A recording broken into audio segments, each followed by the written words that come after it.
वो दुनिया देखेगी और सोचने पर मजबूर होगी कि इस देश का, जिसे हम 3 नामों से जानते हैं, हिंदुस्तान, भारत, इंडिया, इसका क्या होगा।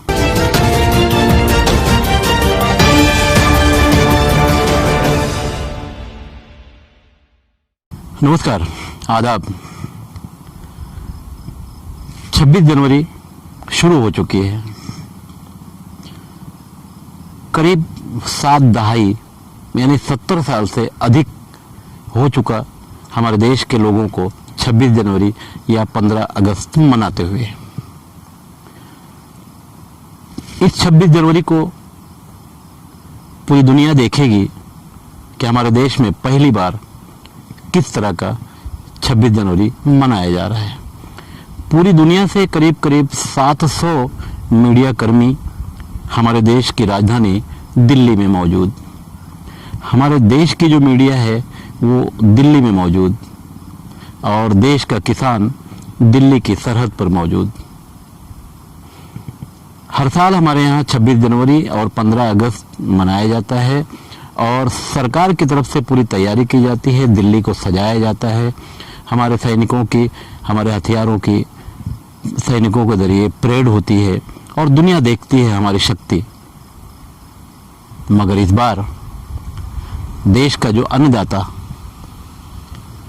ये वही अन्नदाता है जो वोट देकर सरकार बनाता है, 26 जनवरी के दिन दिल्ली की सीमा को तोड़कर दिल्ली के अंदर ट्रैक्टर से परेड करेगा। ट्रैक्टर की रैलियां निकलेंगी। कई स्टेट की, कई राज्यों की अलग अलग झांकियां इन ट्रैक्टर पर दिखाई जाएंगी। 2 शक्ति प्रदर्शन होगा इस बार 26 जनवरी 2021 को। एक किसानों का, जिन्हें सरकार 3 कानून देना चाहती है और सरकार का ये दिया हुआ तीनों कानून किसान लेना नहीं चाहते, इसलिए इन तीनों कानूनों का विरोध करते हुए पंजाब के, हरियाणा के, उत्तर प्रदेश के गाजीपुर बॉर्डर पर, महाराष्ट्र से, इस तरह से देश के कोने कोने से आए हुए किसान एक ट्रैक्टर रैली, जो कई हजार ट्रैक्टरों पर होगी, दिल्ली में प्रवेश करेंगे। हालांकि पुलिस ने परमिशन नहीं दिया है, मगर अब ये देखना है कि जिन लोगों के दम पर, यानी मतदाताओं के नाम पर बनने वाली सरकार को पुलिस के लोग रोक पाते हैं या वो कोई नई टेक्निक का इस्तेमाल करते हुए दिल्ली में प्रवेश करते हैं।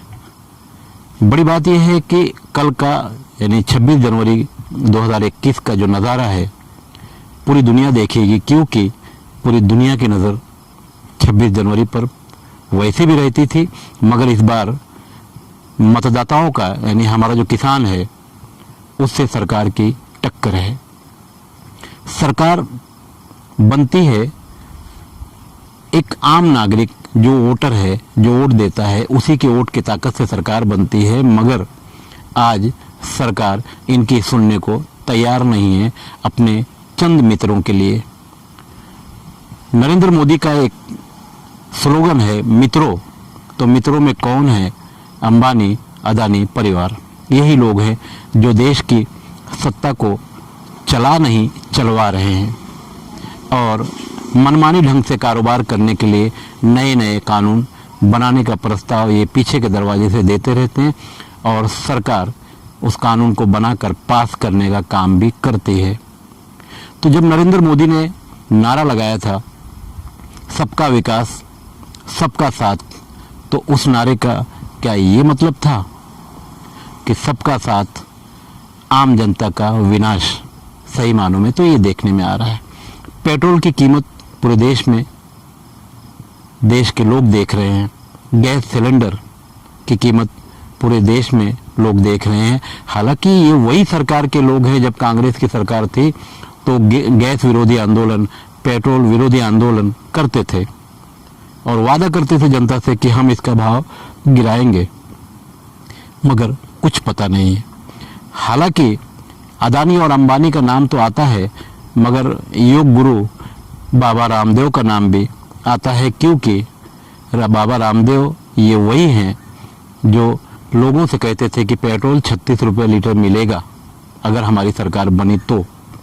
अब तो 36 क्या 72 में भी नहीं रह गया, 90 के ऊपर हो गया। आखिर समझ में नहीं आता, देश की जनता भी समझ नहीं पा रही है कि मोदी सरकार आने के बाद से किसी की ना सुनना, इसी को तो लोग हिटलर शाही भी कहते हैं। इसलिए हिटलर का नाम दुनिया ने याद रखा है। और नरेंद्र मोदी जो हमारे देश के प्रधानमंत्री हैं, ठीक हिटलर शाही के रास्ते पर भी चल रहे हैं, ऐसा आम तौर से जनता अब नारा लगाने लगी है। नरेंद्र मोदी हमारे देश के ऐसे पहले प्रधानमंत्री हैं जिन्हें इतना विरोध का सामना करना पड़ रहा है, उसके बावजूद वो जनता की सुनने को तैयार नहीं है। किसानों का विरोध भी अगर देखा जाए तो उसमें गलत क्या है? सरकार जो तीनों कायदा लाना चाहती है, किसानों की ज़मीनों पर जो एग्रीमेंट होगा उसके तहत वो ऐसा बंध जाएंगे कि दोबारा अपनी ज़मीनें वापस ले ही नहीं पाएंगे। अक्सर कुछ फिल्मों में एक नारा होता है कि लाला का ब्याज और गंगा का पानी कभी ख़त्म नहीं होता। तो ठीक यही हालत हो जाएगी अगर किसानों के ऊपर ये तीनों कानून थोपा गया। तो आने वाले दिनों में जिस परिवार से भी, अदानी हो, अंबानी हो या इस तरह का और कोई परिवार हो, जब इनसे फार्मिंग का जो कॉन्ट्रैक्ट है वो होगा तो उसका अंजाम खतरनाक होगा। अभी अहमदाबाद से ही एक खबर आ रही है कि कॉन्ट्रैक्ट फार्मिंग में किसानों ने जो बीज बोया था उसमें से कुछ बीज उन्होंने मार्केट में अलग से बेच दिया, तो कंपनी ने करोड़ों रुपए का उनके ऊपर दावा ठोक दिया। इस तरह के नज़ारे देखने को मिल रहे हैं। इसलिए किसानों को डर है। हमारे देश में हरियाणा, पंजाब, उत्तर प्रदेश, इस तरह के कुछ ऐसे राज्य हैं जो खेती के कारोबार में बहुत आगे हैं, मगर आने वाले दिनों में अगर सरकार नहीं माने, क्योंकि सरकार मान तो रही है मगर 1.5 साल के लिए इस कानून को सस्पेंड कर रही है, तो इसका मतलब 1.5 साल के बाद फिर वही कहानी होगी। इसलिए किसान नहीं मान रहा है। 2 महीना खत्म होने को है, अब तक 62 किसानों की मौत हो चुकी है। इसमें से कुछ लोगों ने आत्महत्या भी की है। सरकार कितनी कुर्बानी चाहती है? देश में दलित परेशान, देश में मुसलमान परेशान, देश का किसान परेशान, देश का नौजवान परेशान, जो रोजगार था वो हाथ से गया।